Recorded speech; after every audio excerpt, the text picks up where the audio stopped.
Okay, so I'm going to go through just the first initial steps of the instructions because a lot of times I get questions about the first couple of steps that you're following from the instructions page that's found on Blackboard. I'm not necessarily going to go through any of the problems or any of the heavy duty thing of RStudio because the instructions kind of will prompt you through that. I would encourage you to look at the problems at the end of the page first, just to kind of see ultimately what this project, what questions this project is after before you get too deep into the instructions. But I'm going to go up here and follow the steps. I've already created my RStudio account. I've opened up a new project. My next step is I need to upload the data. So I'm going to click on upload right here. I'm going to choose a file. Really, there's one particular step that causes people issues all the time with this project. That's the whole reason for this video. So I'm going to choose my data, YellowstoneBears.sav. Click OK. It shows up right here. I'm going to double click it and I'm going to import that data set.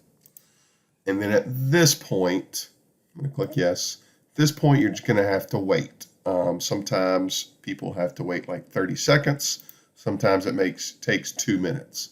But we don't want to type anything in here just yet. So I'm going to pause the video, let this data render, and come back here in about a minute.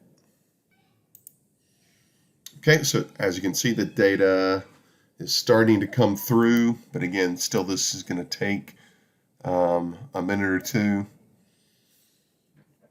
And when it all comes in, should be pretty obvious because you get this pop-up screen and it has the data all in a nice neat table. We want to choose import. We're not quite have access to the data. Our last step is we now need to go into the console here and we need to type in attach, and I'm going to attach that Yellowstone Bears 1 data set. Close the parenthesis, hit enter. Now it's attached.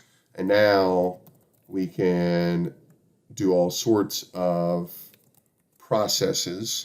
We can get the summary of the age column. It gives us the minimum, the maximum, the mean, the median, the first quartile, the third quartile, all sorts of different things you can do now. But this is where you want to kind of read through the instructions. It'll show you how to come up with all sorts of different descriptive statistics and show you exactly what you need to do where you can ultimately answer the 9 questions below and submit your report. Reach out if you have any questions, and good luck.